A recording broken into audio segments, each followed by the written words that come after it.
भारतीय संविधान की प्रकृति और विशेषताएं। भारत का संविधान एक नियमित संविधान है क्योंकि इसका संविधान सभा द्वारा नियमित और लिपिबद्ध किया गया है। भारतीय संविधान प्रजातांत्रिक है। भारतीय संविधान में मूल अधिकार और कर्तव्य हैं। स्वतंत्र न्यायपालिका है।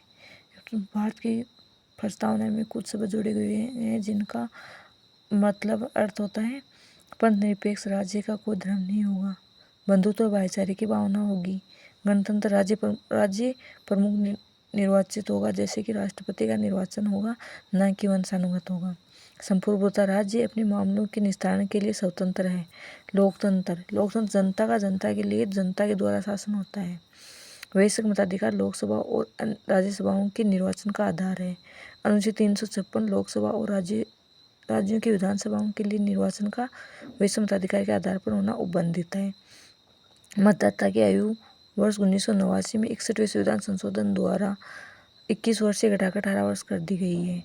भारत के संविधान में आपातकाल के समय मूल अधिकारों को स्थगन जर्मनी से लिया गया है। शोषण के विरुद्ध अधिकार भारत के संविधान यूगोस्लाविया से लिया गया है। विधि द्वारा स्थापित प्रक्रिया भारतीय संविधान में जापान के संविधान से लिया गया है।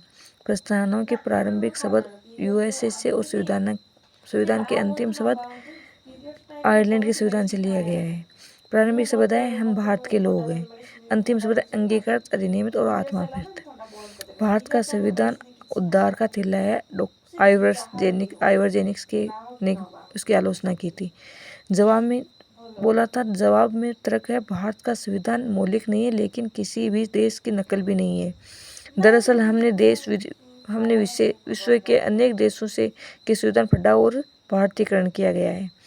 ये है भारत की प्रस्तावना के बारे में। अगर मेरा वीडियो अच्छा लगेगा तो मैं आगे भी आपको ऐसी जानकारी देती रहूँगी।